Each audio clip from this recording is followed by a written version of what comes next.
നഗരസഭയിൽ സംസ്ഥാനത്ത് ഏറ്റവും ശക്തമായ രാഷ്ട്രീയ മത്സരം നടക്കുന്നത് തൃപ്പൂണിത്തുറയിലാണ്. മുഖ്യ പ്രതിപക്ഷമായ തൃപ്പൂണിത്തുറയിൽ ഇക്കുറി വലിയ പ്രതീക്ഷയാണ് BJPക്കുള്ളത്.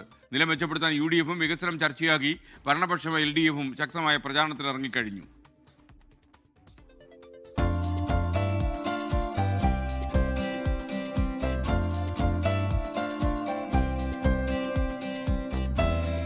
എറണാകുളം ജില്ലയിൽ BJP ഏറ്റവും കൂടുതൽ ശ്രദ്ധ ചെലുത്തുന്ന നഗരസഭയാണ് തൃപ്പൂണിത്തുറ. ക്ഷേത്രനഗരി പിടിച്ചെടുക്കാൻ കച്ചകെട്ടിയിരിക്കുകയാണ് BJP. നിലനിർത്താൻ ഇടതുമുന്നണിയും.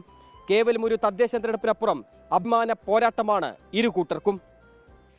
1978 തൃപ്പൂണിത്തുറ നഗരസഭ രൂപീകൃതമായത്. 1980 മുതൽ 3 പതിറ്റാണ്ട് തൃപ്പൂണിത്തുറ ചുവപ്പിനെ കൈവിട്ടില്ല. 2010 മുതൽ 5 വർഷക്കാലം മാത്രമാണ് നഗരസഭയിൽ കോൺഗ്രസിന് ഭരിക്കാൻ അവസരം ലഭിച്ചത്. തുടർന്നും LDF തുടർച്ചയായി 2 തവണ അധികാരത്തിൽ വന്നു. കഴിഞ്ഞ 10 വർഷമായി BJP വലിയ മുന്നേറ്റമാണ് തൃപ്പൂണിത്തുറയിൽ നേടിയത്. കോൺഗ്രസ് 3-ാം സ്ഥാനത്തേക്ക് തള്ളപ്പെട്ടപ്പോൾ BJP മുഖ്യ പ്രതിപക്ഷമായി. 2020 40 കൗൺസിലിൽ LDF 25, BJP 15, UDF 8, ഒരു സ്വതന്ത്രൻ എന്നിങ്ങനെയായിരുന്നു സീറ്റ് നില.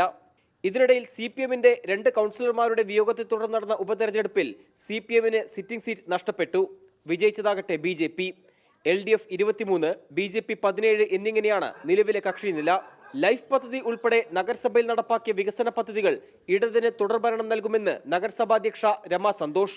എനിക്ക് എല്ലാ വാർഡുകളിലും ഇത്തരത്തിലുള്ള സ്ഥാനാർത്ഥികളോട് ഒപ്പം വീട് കയറുന്ന കാര്യത്തിലും അല്ലെങ്കിൽ അത്തരത്തിലുള്ള യോഗങ്ങളിലും ഒക്കെ പങ്കെടുക്കേണ്ടതായിട്ട് വരാറുണ്ട്. അവിടെ നിന്നൊക്കെ കിട്ടുന്ന ഫീഡ്ബാക്കുകൾ തീർച്ചയായിട്ടും ഒരു ഇടതുപക്ഷത്തിന്റെ തരംഗം തന്നെയാണ് ഇവിടെയുള്ളത്.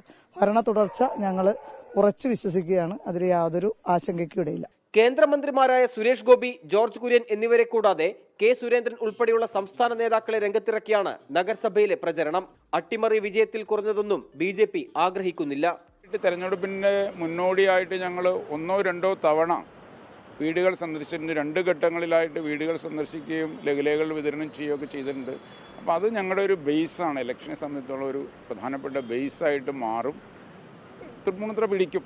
രാജനഗരിയിൽ നഷ്ടപ്പെട്ട പ്രതാപം തിരിച്ചുപിടിക്കാനുള്ള ശ്രമത്തിലാണ് കോൺഗ്രസ്. വാർഡ് വിഭജനത്തോടെ പുതിയ 4 വാർഡുകൾ കൂടി ചേർന്ന് ഇപ്പോൾ 53 വാർഡുകളായിട്ടുണ്ട്. നിതിൻ അംബുജൻ, 24, കൊച്ചി.